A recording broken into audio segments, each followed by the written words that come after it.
Thank you. We will now move on to the next item of business. And the next item of business is a member's business debate on motion 18570 in the name of Bob Doris on peak rail fares abolished. This debate will be concluded without any questions being put, and I would invite those members who would wish to speak in the debate to please press the request to speak buttons. And I call on Bob Doris to open the debate. Up to 7 minutes, please. Thank you, President Officer. Can I start by thanking all those who have supported my motion on the abolition of peak rail fares by the Scottish Government to allow it to be debated here today. As a non-driver and a regular rail and indeed bus user within my constituency of Maryhill and Springburn, I am very well aware that many of my constituents require an accessible, reliable and affordable rail service.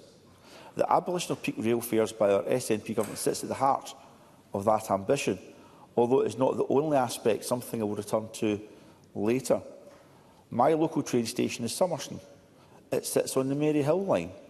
I used the train service to get to Edinburgh this week, changing at Queen Street Station. Many of my constituents will have made a similar journey this week. Maryhill, Kelvindale, Gilshill and other stations on the line all serve commuters heading into Glasgow city centre and for onward destinations to elsewhere. Before the abolition of peak rail fares, an any-time return journey from Maryhill to Edinburgh would have been £35.50. Today it is £19.90, a 44% reduction. For those travelling to work in Glasgow city centre, an any-time return to Glasgow Queen Street would have cost £5.40 last week. It's now £3.10, a 43% reduction. Of course, not all my constituents are travelling into Glasgow city centre. Some areas don't have access, for example, to a large supermarket and don't have alternative public transport to get to one. They will make savings at former peak times travelling to perhaps Summerston or Islandsland to use or work in one of the large supermarkets there. All these savings make a real-life difference to my constituents. The cost of living crisis that has swept across the UK has not gone away. Yes, indeed. Paul Sweeney. Mr Doris for giving way. Extolling the benefits of the Maryhill line, which I think is a fantastic piece of infrastructure, which is of course extended under the last Labour Government. But does he agree that it is badly in need of further upgrade, including electrification and an increase in frequency, so we have turn-up and go frequencies, so we don't need to rely on timetables? Bob Doris. I thank Mr Sweeney for the intervention. I can confirm that I am continuing to press to make sure that the Maryhill line is either electrified or is carbon neutral in some other way to meet our net zero aspirations, to build in resilience in the line. And of course, there's been a half-hourly service on that line, something we'll return to later in my speech Mr Sweeney.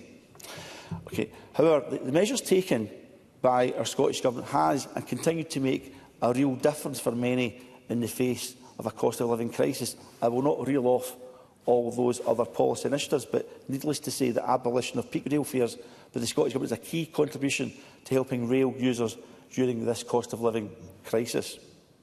I very much hope it will assist constituents of mine who have felt priced out of using Scotland's rail network at peak times. The abolition of peak fares also has the potential to play a crucial role in Scotland's contribution to tackling our climate emergency and our net zero ambitions I've recently just referred to. I say a potential role because unless we significantly drive up the number of commuters who would otherwise take a car for their journeys and will now take the train instead, then the contribution to our rail network makes to our climate aspirations will not be maximised. I would note, of course, that decarbonising our railway is vital, something I know the Scottish Government is currently investing heavily in. I would be very keen to hear from the Minister as to how he will monitor the impact that such a permanent abolition of peak rail fares will have. Such monitoring and analysis must be done over the longer term, Presiding Officer, and no rush to judge the impact over the short term. This is a long-term strategic approach. I welcome the strong cross-party support for the abolition of peak fares, as well as the strong support from trade unions such as the RMT and the TSSA, and from business including the Scottish Retail Consortium. Now, at the start of my speech, I said my constituents require an accessible, reliable and affordable rail service. The abolition of peak fares sits at the heart of that. ScotRail timetables must also meet the needs of commuters. When I was first elected, securing a rail service on the Maryhill line 7 days a week was a major campaign effort of mine. It used to be only a rail service on a Sunday, and even then just the 4 Sundays before Christmas. Following my campaign, an all-year-round service on a Sunday was secured for the benefit of my constituents. That has made a real difference. I would, however, note that the frequency of services on the Maryhill line during the week, out with rush hours, have still to return to pre-COVID levels. The services are hourly during the day. If there is a single cancellation, for whatever reason, not always ScotRail's fault, I have to say, often Network Rail, waiting another hour for the next train is often not practical, and it's certainly not desirable. The frequency of such services used to be every 30 minutes, and ScotRail do tell me that as passenger numbers continue to recover, they will continue to look at running a 30-minute service once more on that line as soon as possible, please. The abolition of peak rail fares can make an important contribution to the efforts to secure a greater frequency of services in my local communities. Making rail fares more affordable across the board, be that peak fare abolition or indeed other ScotRail initiatives such as Kids for a Quid or Club 50, builds commuter confidence and loyalty in our publicly owned rail network. It will hopefully see more journeys taken more often. That will build on strong ScotRail progress. There were 81.2 million passenger journeys on ScotRail services in 23-24, an increase of 27% on the previous year. However, the potential is clear, with numbers still 16% lower than 2019-2020. As passenger numbers continue to grow across the network must be a socially responsive railway, and it must invest and enhance services for communities such as those that I represent and who make use of the Maryhill line, and I am confident it will. Thank you, Presiding Officer. Thank you, Mr Doris. We now move to the open debate. I would remind backbenchers seeking to speak that it's speeches of up to 4 minutes. With that, I call Fulton McGregor to be followed by Sue Webber. Mr McGregor. Thank you, Presiding Officer. And can I say at the outset that my apologies to you and to Bob Doris, because I won't be able to stay for the whole debate. You should have an email, Presiding Officer. I have a prior engagement with my cross-party group with the Deputy First Minister. I want to start by thanking Bob Doris for bringing this important debate to the Chamber.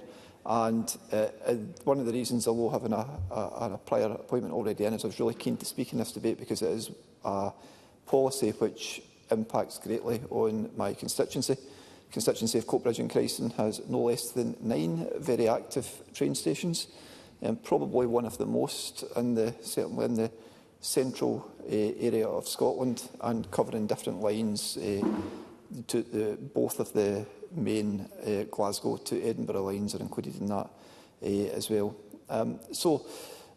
These stations are used regularly by my constituents, and rail fares is something, as you can imagine, that has come up very, very regularly in terms of cost. And a lot of people saying over the years that the cost of the trains puts them off, using it, and they stick with taking the car, which is something that I think that we all want to move away from. So this is very much a welcome step, and I have to say the comms that I've put out on it in various channels over the last couple of days have been very well received and led to an influx of emails to my office as well. To give an example of some of those local routes that people take regularly for work and for leisure, and the difference in price. So Coatbridge Sunnyside to Glasgow Queen Street was £8.20, now £5.30. Coatbridge Sunnyside to Edinburgh Waverley was £27.80, which was really high, I have to say, and now £16.40. Kirkwood in Coatbridge to Glasgow Central was £8.70, now £5.40. Gartclosh to Queen Street, £7.80 to £5, and Whifflet to Motherwell, £5.90. Now £3.30, so significant savings there for people. One of the things that has come up from putting out the comms on this, and I know that it has been an issue, is a lot of people have been back in touch with me concerned about the concession fares have went up prior to this announcement. And that's been particularly older constituents who have got in touch to say that it's great that the peak fares have been scrapped, but concessions have went up quite significantly. And I do wonder today, as it's a members' debate, it's maybe not the right time to get into too much detail on it, but I'm keen to write to the Minister on this, given the correspondence I've had on it, and I wonder if he could look at that today and perhaps go back to ScotRail to have a look at where the concession fares are at, because I don't think what anybody would want, whether in a government point of view or an opposition, would want this absolutely fabulous policy, this great policy, and to be undermined in any way by perhaps some groups, vulnerable groups as well, feeling that they are almost paying the cost of funding this. And I'm sure that's not the intention of either government or ScotRail, but I'd simply just ask today if the Minister, and summing up, could have a wee look at that. I can see that I've actually already used most of my 4 minutes, Presiding Officer, so on that note, I'll just bring my remarks to a close to say that, again, thanks to Bob Doris for bringing this debate to the Chamber, but also I welcome the policy which has been brought forward by the Scottish Government. It's going to make a real impact on my constituents, and that's what we're all here to make sure happens. So thanks again. Cheers. Thank you, Mr McGregor. I now call Sue Webber to be followed by Richard Leonard. Ms Webber. Thank you, Presiding Officer. Thanks, Mr Doris, for bringing this debate to the Chamber this afternoon. It's great to be back after summer recess to talk about something that people care about so much, because passengers, remember, were promised by Nicola Sturgeon that Scotland's rail service would improve with government ownership, and yet things are manifestly worse than they were under Abellio. Public transport's become unreliable and far too expensive, with taxpayer subsidies, ticket prices and complaints have all soared. But the number of services and passengers using them have plummeted. And remember, it was the SNP's decision to reintroduce peak fares across ScotRail trains last year, and that was a disastrous decision because it punished hard-working Scots who paid hundreds or thousands more simply to commute to their work. Our party, the Scottish Conservatives, campaigned against that, and despite being defeated in Parliament last September on a Scottish Conservative vote on this issue, the SNP at that time refused to budge, claiming that abolishing peak fares permanently was unaffordable. And we've always campaigned to permanently scrap those peak fares because we want to ease the burden on hard-working Scots. I will give way, Mr Doris. Bob Doris. I thank the member for giving way. I was disappointed when the pilot was ended. I think the Scottish Government at the time said they had to put it on a firm financial footing, and if they find those funds, they would return to it. They did find those funds. They put it in the budget this year, and it has now happened. Did the member support that budget? Sue Webber. I did not, Mr Doris, because the budget is not about one specific thing. It's a collective of things, and there was many things in your budget that we would never prioritise ahead of other things. So I am pleased that the SNP have U-turned on peak rail fares, and we've seen all of the campaigning tweets and social media posts congratulating themselves on reversing their own decision. But I am glad, and furthermore, passengers will still sadly be missing out despite this sudden SNP U-turn, because it always is that way when you scratch a bit away for the detail, because those with a Club 50 or over 50 rail card cannot get a discount with this card until after the old peak time. And we've had lots of numbers today. So I'll give the one example. On a 9:15 service from Waverley to Queen Street, they will be paying £16.80, but at 9:30 a.m. it will be £13.40. So there are other rail cards that can get that discount. So why is it not the same for everyone? So I want to make sure that the detail is there, then that everyone can benefit from these no-peak rail fares. But we've also heard that the consumers with the anytime fare, no matter what time of the day of the travel, I'm getting a bit mixed up with my notes here. Apologies, Presiding Officer. But I want to go back on the fact that Mr Doris also said that it's not just about affordable, it's about accessible and about being reliable. And we know that cheaper rail fares in Scotland will contribute to our net zero goals and better connectivity, but we need to encourage people to leave their cars at home. And we want them to choose rail travel because we know that reduces congestion, lowers emissions, and it will support our climate targets. While encouraging a shift from the car to train is a worthwhile goal, it does nothing to address the underlying issues facing Scotland's rail system overall, the unreliable services, the frequent cancellations and the underinvestment in key routes. And we heard some of the specifics from Mary Hill there from Mr Doris about the need for the Sunday services, more frequency rather than one train an hour. We need all of these things because Consumer Scotland's research showed that 11% of consumers also felt that the lack of safety was a barrier to adopting more sustainable travel methods. So we need to make sure that it's not just about fares, it's about accessibility, reliability and passenger safety. Thank you very much, Presiding Officer.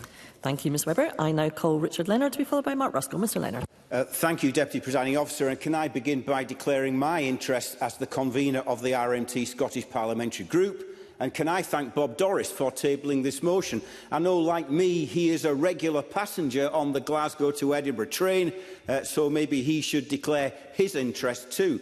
Can I also thank the Scottish Government?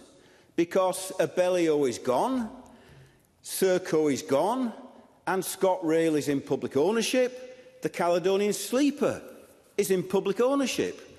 I'm not sure that the Government is building socialism, but it is taking steps in the right direction. Certainly. Bob Doris. Sorry, just very briefly, Mr Leonard, thank you for your kind words. The reason I didn't declare an interest in a regular Glasgow-Edinburgh rail user, of course, is that I'm privileged that the taxpayer steps in and funds my rail travel. For my constituents, they don't have that privilege. They will benefit rather than myself. Richard Leonard. Yes, I take the point. Let me return to what I was saying, which is that I've said this before in this Parliament and in these debates, that ownership is power. And the Scottish Government is now the sole shareholder in Scottish Rail Holdings Limited. So it must use that ownership, that power, for the common good. And so, let me be clear, I, for one, welcome the Government's conversion to the scrapping of peak fares once and for all.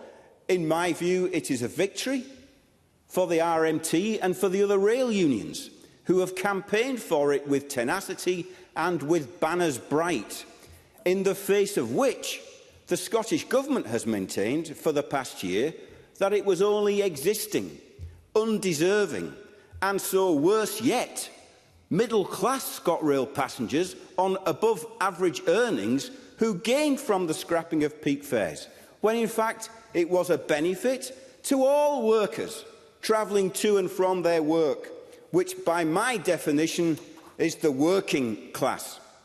And we know that this is about leading a long-term change in behaviour. As the Auditor-General told Parliament earlier this year, it can take time to sustain positive behavioural changes, such as encouraging modal shift from car to rail use. He also concluded that when it came to getting people out of cars onto public transport, the Scottish Government had carried out no consultation, had no clear costed plan, no measurable milestones, no equality impact assessments, and monitoring and scrutinising arrangements were insufficient. So I hope ministers will heed this warning and learn this lesson. And I hope that the Scottish Government will also dispel the dark cloud of funding cuts hanging over the alliance between Network Rail, Babcock Rail and Arcadia, the Rail Systems Alliance Scotland, which has forced redundancies and is compromising safety-critical work. I hope as well that the Minister today will address the question of supporting the trade union campaign against cuts to British Transport Police in Scotland, that he will make a statement against the outsourcing of ScotRail customer experience services to the anti-trade union company Teleperformance. And of course, I hope that the Government will also address and reverse the big cuts in ticket office opening hours in railway stations right across Scotland, which have been forced through as a political choice. They are not operational decisions, they have been signed off by the Scottish Government. And let me conclude, Presiding Officer, by saying this. The removal of staff from railway station ticket offices will not only deter passengers, it will deny many passengers access altogether to public transport. So I welcome this week's move. I welcome public ownership, but we must have public ownership which is equal and inclusive, which is transparent and accountable, which is comprehensive and democratic, a public ownership of our railways, of the people, by the people, for the people. Thank you, Mr Leonard. I now call Mark Ruskell to be followed by Christine Graham. Mr Ruskell.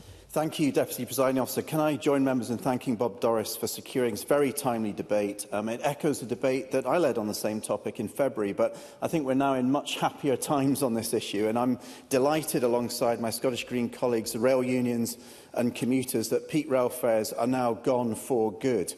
And it's been, of course, quite a journey to get here. A 6-month pilot to introduce the off-peak all-day ticket was secured by the Greens working with government in 2023.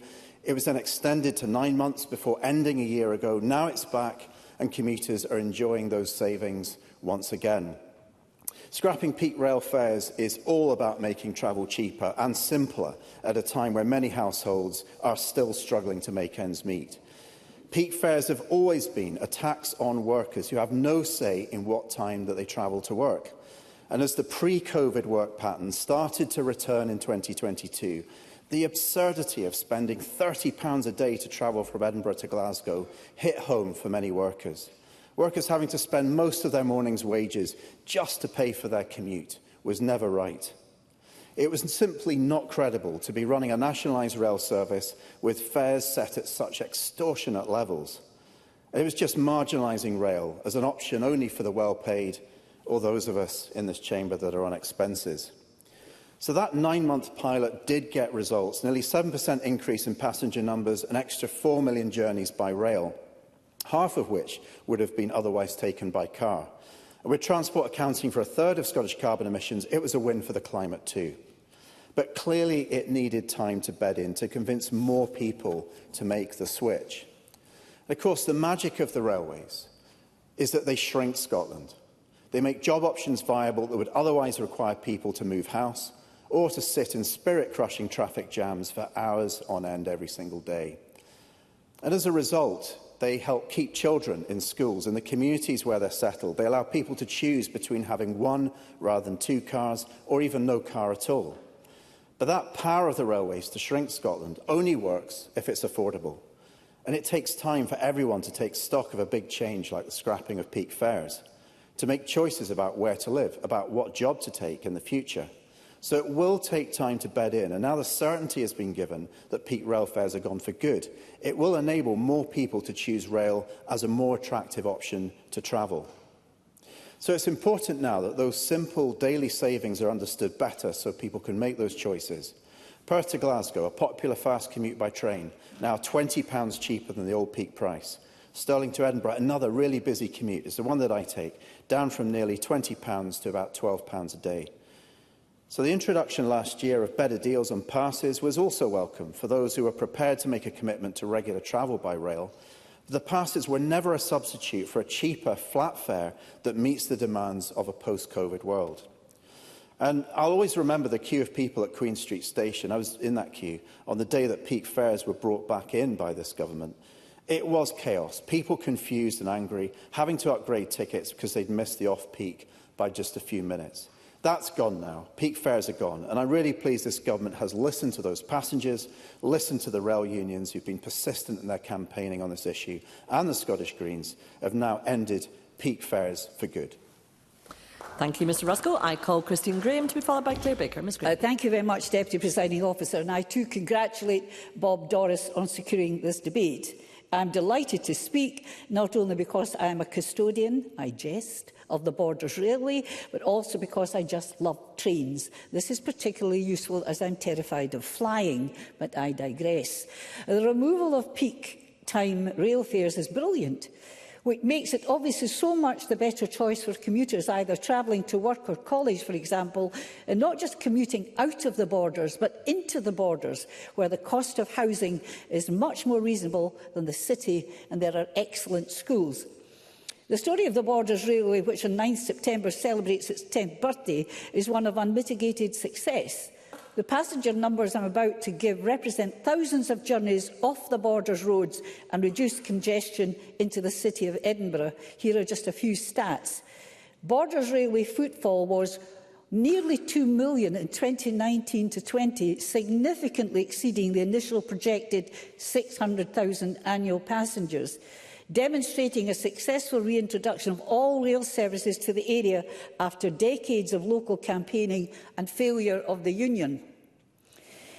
More recent published figures show numbers of travellers increased by more than 30% at some stations during 23-24. The highest percentage increases were at Tweed Bank, a 32.4% increase, and at Gorebridge, 32.9%. So while nationally Scotland enjoyed a 16% uplift in passenger journeys, local figures for stations in the section of the Borders line exceeded the impressive rise by a considerable margin. The reduction, therefore, in the daily return fare, for example, which pre the abolition of peak fares was £22.50 Edinburgh to Tweed Bank, is now £15.10 and will only serve to increase usage, reduce congestion and emissions. Keeping to the day return, because you can, of course, buy weekly, monthly, seasonal and so on tickets with even more cost savings, that reduction of the day return over £7 per week equates to £35 for the week, and for a working month, say, £140. Take another step up, and it could be £1,500 a year. That is a huge economic bonus in this time of raging food inflation and energy costs. Other concessions and discounts still apply, including, it's already been referenced, the Kids for a Quid £1 ticket. ASLEF supports this, and for me it underlines the value of our railway system, though not the network, being in public ownership, avoiding the costs and complexities so obvious in England, with a range of private companies and a bewildering plethora of prices, all of which Sue Webber managed to dodge. On top of that, it adds to the argument to extend the line to Carlisle and that £10 million feasibility study to see whether an extension of the railway through the Borders to Carlisle would be financially viable. Now that, I think, is proven. The fact of what's happened with the railway in the past 10 years shows the extension is important. Now, this is all a good thing and all assisted by the abolition of peak fares. And by the way, I'm sorry you're the only one here, Ms Webber, to hear this, the Conservatives initially opposed the return of the Borders Railway. I've been here so long, I remember that. Thank you, Ms Graham. I now call Claire Baker to be followed by Paul McLennan. Ms Baker. Thank you, President Officer, and also thank you to Bob Doris for securing the debate. The removal of peak fares from Scotland's railways on the 1st of September is very much welcomed. With a rail debate next week, there will be an opportunity to discuss this policy along with others in our consideration of the future of Scotland's railways, and I do welcome that Bob Doris did take time this afternoon to highlight some of these other issues. At COP26 in Glasgow, the trade unions, rail unions, launched a vision for Scotland's railways. Recognising the significance of COP taking place in Scotland, this was a welcome document which placed the future of Scotland's railways firmly as part of a solution to tackling climate change and meeting our ambitious environment targets. It included the removal of peak fares, which they argued was a tax on workers and was a disincentive to using the train. ASLEF welcomed the decision this week, saying, "So while today is a victory and good news for passengers, more could and should be done to cut fares further and ensure Scotland's rail services are as affordable and accessible as possible. We urge the Scottish Government to keep on working to this end." So while today is an opportunity to highlight the change in fares, next week's debate may be the time to consider what more could and should be done to make rail more affordable and inclusive. Scotland and the UK has some of the highest fares in Europe, and reductions such as reducing a peak time return from Kirkcaldy to Edinburgh from £19.60 to £12.60, that's a saving of £7 per journey, are to be welcomed. There's also an additional benefit for Fife travellers, as the peak fares applied over a longer period and didn't just cover the morning rush hour, but also restricted travel in the evenings for almost an hour, for almost 2 hours, which made a cheap day return less attractive. The Minister will have also heard me say that in terms of price per mile, Fifers pay some of the highest fares, and this discrepancy will still remain. I appreciate this is not always the best way to measure costs, but the Fares Fair review was designed to address some of these anomalies, and we need to see more progress on this. It's fair to say that some of us may have been surprised when the Government announced the scrapping of peak fares. The pilot, which ran from October 23 to September 24, was deemed by Transport Scotland to not have been successful, and the Cabinet Secretary has previously defended the decision in the Chamber to scrap the pilot. She recently said, "Was modal shift part of the original intention of the pilot? Yes. Did the pilot achieve the shift that we wanted or desired? Unfortunately and regrettably, no." and the Cabinet Secretary also argued. However, the pilot did not achieve its original aim of encouraging more people to travel by train. The analysis showed there was only a limited increase in passenger numbers, 6.8% during the pilot. Consequently, insufficient levels of income were generated to justify continuing the pilot, which mostly benefited existing passengers who have above-average incomes. So some of us will be familiar with the argument that the pilot was flawed. It wasn't initially advertised or promoted. It took place during industrial action and a reduced timetable. It was still in a post-pandemic period when patronage of public transport was going through a transition. The Cabinet Secretary also argued, just at the end of February, that the trial had limited success and Parliament simply cannot and should not overturn a carefully crafted and agreed budget for transport this coming year, the day after signing it. So the plans weren't in the budget that we passed in February, that the Parliament passed. And yet, within a matter of months, coincidentally before a crucial Scottish Parliament by-election, the First Minister announced a change of heart. Next week will provide more time to consider the detail of the policy, but I'll finish with one more quote from the Cabinet Secretary, who said, "The Scottish Government would be open to consider future subsidy to remove peak fares should UK budget allocations to the Scottish Government improve in future years."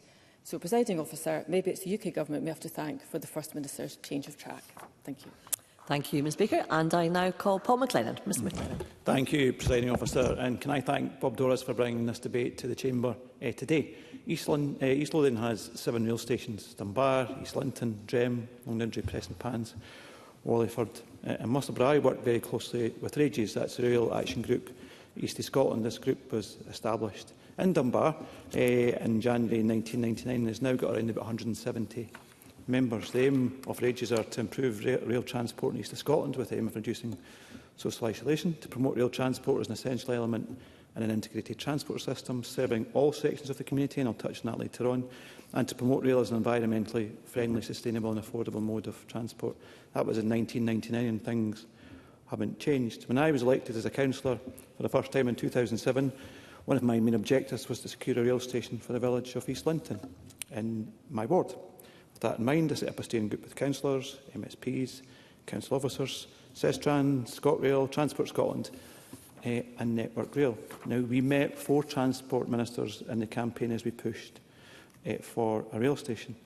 East Linton Rail Station was opened on Wednesday, December the 13th in 2023 for the first time in almost 60 years. Now, I had the privilege of travelling on that first train from Edinburgh Railway to East Linton, alongside Fiona Hislop, Cabinet Secretary for Transport, and Alex Hines, who was the then Chief Executive of ScotRail. Now, my enduring memory of that day was seeing the entire East Linton Primary School children meet the train and waving as we arrived. It was a fantastic sight, along with many local residents. Now, I continue to work with RAGES as we push for a new rail link from Harrington and Blindwells also in East Lothian. We meet the Council next week to discuss the campaign. I also work with RAGES to push for more services and train stations in the rest of East Lothian. East Lothian, along with Mid Lothian, is the fastest growing population in Scotland.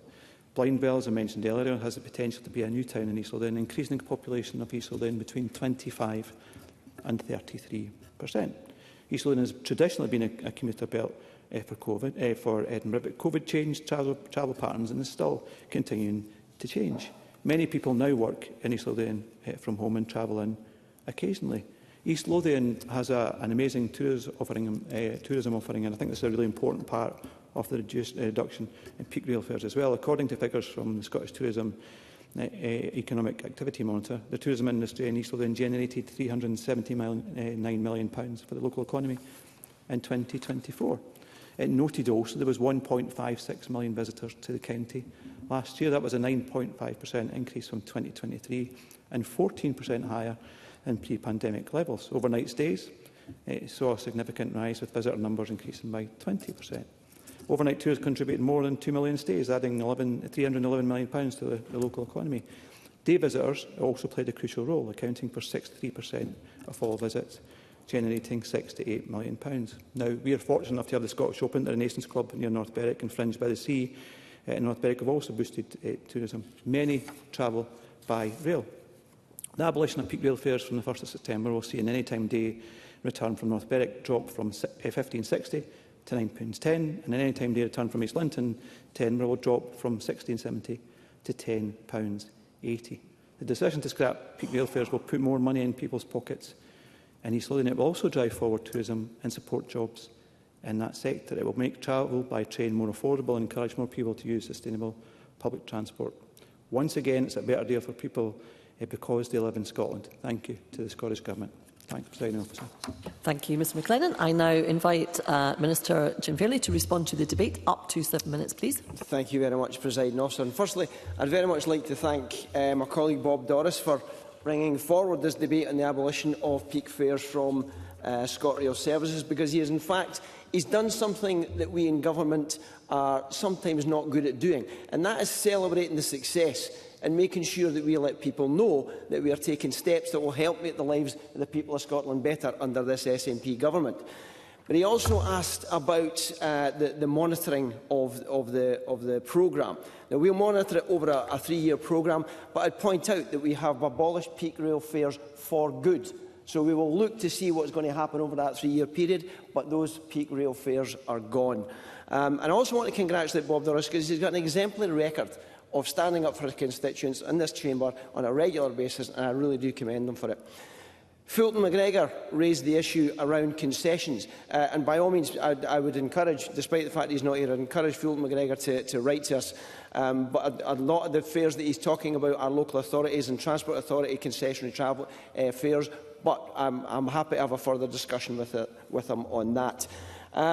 Sue Webber, unfortunately, disappointing, not surprising, in her miserablest contribution to today. But I'm going to correct her on one thing, and that is ScotRail is one of the top performing train operators in the UK. It performs better than most GB operators. In 2024-2025, ScotRail cancelled just 2.2% of its trains, and that's around half as many cancellations as the GB average of 4.1. Now, I could read the entire list of other performances where ScotRail is doing so well under public ownership, but I'll save Ms Webber's blushes. Richard Leonard, I'm delighted to welcome the warm response and the vociferous support from Richard Leonard. There are things that we may not agree on, but on this one we absolutely do. Mark Ruskell, he made the point about the Greens' involvement in this, and I absolutely accept that. But you should remember, it was actually the Cabinet Secretary who brought back or extended the pilot scheme in order to see how it was going to work.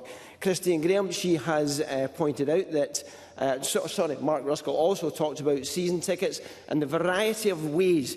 And again, I have got a full list here of the variety of ways that people can save money by using ScotRail. Christine Graham pointed the very same thing out. Claire Baker, I'm going to come back in my notes in some of the points that she made around some of the points that the Cabinet Secretary made. And she did make her very last point was on perhaps we should be thanking the UK government for the extra money. Well, I would go back to the point that the First Minister was making during FMQs, and that the people of Scotland should have the right to choose and not have to wait for Westminster to do things in order to allow us to deliver for the people of Scotland. But the other thing I'd like to say as I go into my notes, Presiding Officer, is I'd really like to thank all the staff involved in Scotland's Railway for helping us to deliver this landmark policy commitment. It is a collective effort of the staff in ScotRail, Network Rail Scotland, and it has resulted in ScotRail performing better than most GB operators. Public ownership has created the opportunity to deliver a railway which is run for the benefit of the nation. ScotRail passenger numbers have increased by 75%, from 46 million in 2021-22 to around 82 million in 23 and 24, making ScotRail one of the fastest growing operators with one of the best passenger satisfaction rates. We are building even further on this success by removing the ScotRail peak fares for good. Now, we've always been clear that further initiatives on peak fares would be considered if money was available, and balancing our budget for the benefits of the people of Scotland has and will always remain a priority for this SNP government. Removing the peak fares is a bold and pioneering initiative, and it has been done, that hasn't been done elsewhere in the UK, and it was only possible due to the government bringing ScotRail into public sector control.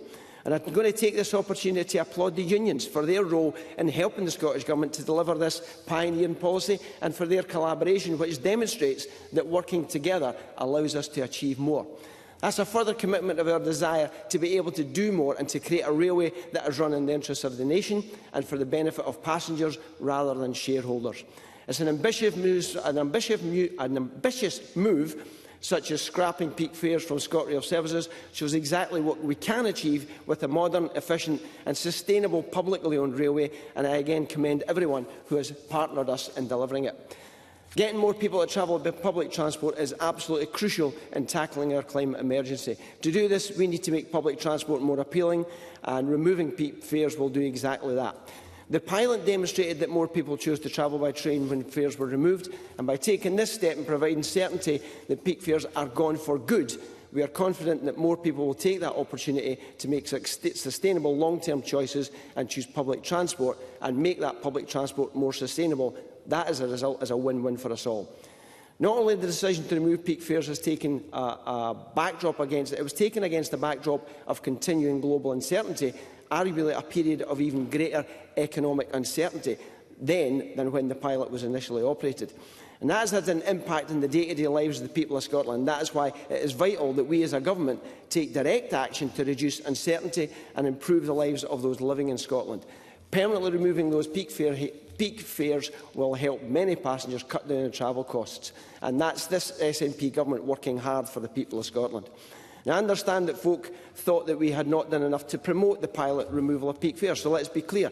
We want as many folk as possible to take advantage of the excellent value our railway offers, and that's why there was significant promotional activity underway right now, so that we can maximise the uptake of the great value that train offers.